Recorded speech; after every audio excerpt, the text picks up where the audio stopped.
just one more follow-up on the meeting yesterday. Dr. Ahmad said that he had handed the president a letter from an 8-year-old orphan girl who is living in Rafah. Has the president read that letter?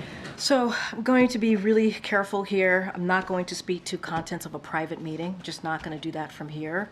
The doctor speaks for himself. He's free to do that, but we have said we're going to keep these meetings private so that we gave folks who attended the meeting the opportunity to be honest, the opportunity to make sure to have a safe place to share their thoughts with us. So I'm just not going to read out the content of a private meeting. Well, since he chose himself to publicly disclose that he had shared this letter and the contents of that letter with the media, can you say whether the president has read it? I'm not going to speak to any content of a private meeting. That is something that many members who attended, all of them truly who attended, wanted this to be private. We're going to keep our side to this, our side of the promise. This letter in part says, "I beg you, President Biden, stop them from entering Rafah," without getting into his potential reaction to that.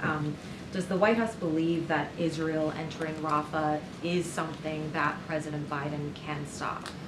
We're having conversations, important conversations. The first one happened virtually, and actually last week when the Israeli foreign minister was here. Obviously, we had a conversation.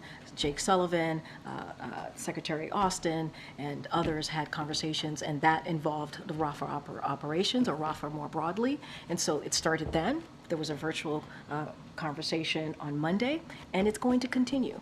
Our hope that we can get to a place where we are indeed protecting innocent civilian lives in Rafah. You've heard my colleagues talk about there's more than 1 million Palestinians there who sought refuge, who are there seeking refuge. And so we want to make sure that their lives are protected. We know that there are Hamas operators there in Rafah, and so we want to make sure that Israel is able to do what it needs to do in getting those operators. But it is important, Hamas operators to be more exact, but it is important that we protect those civilian lives. We protect those lives. So those conversations are happening. We're expecting that it'll happen in person next week, and that's what we're going to work towards.